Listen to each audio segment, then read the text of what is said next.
வணக்கம். என் பெயர் குகன். நான் 8ஆம் வகுப்பு படிக்கிறேன்.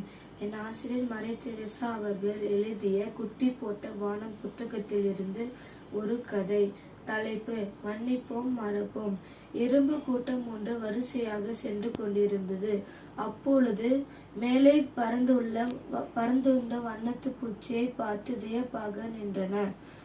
அப்பொழுது வண்ணத்து பூச்சி சார் என கீழே இறங்கி வந்து கேட்டது, எதுக்கு என்ன அப்படி பாக்குறீங்க? அதுக்கு ஒரு எறும்பு சொல்லிச்சு, நீ ரொம்ப அழகா இருக்கிற.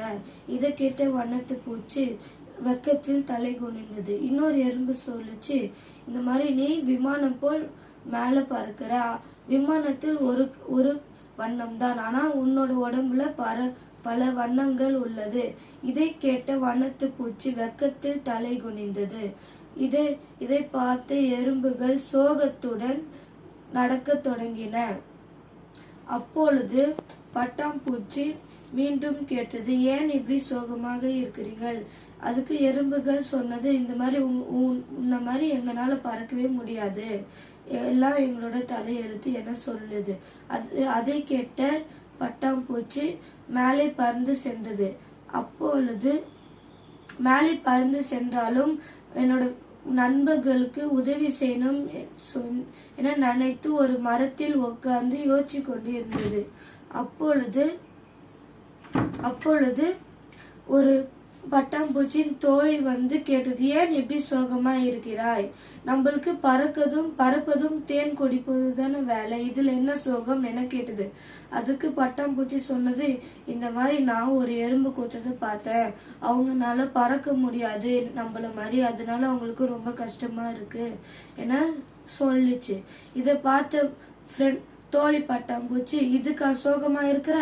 என்கிட்ட ஒரு யோசனை இருக்கு.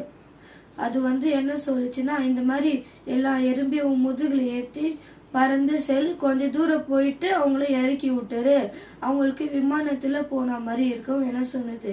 இதை கேட்ட பட்டாம்பூச்சி சந்தோஷோடு கீழே பறந்து சென்று எறும்புகளை கண்டது.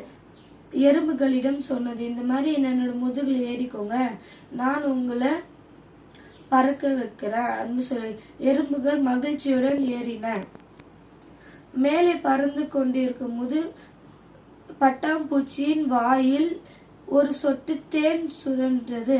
இதை பார்த்த ஒரு எறும்பு அதை அறியாமல் அதன் வாயை கடித்து விட்டது.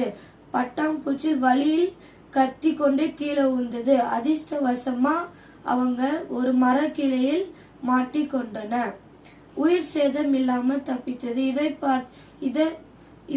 இதை நினைத்து பட்டாம்பூச்சி ரொம்ப கோபமாக இருந்தது. அப்பொழுது எல்லா எறும்பும் மீண்டும் மன்னிப்பு கேட்டு பட்டாம்பூச்சி ரொம்ப மகிழ்ச்சியுடன் பரவாயில்ல விடுங்க சொல்லி பறந்து போச்சு. நன்றி.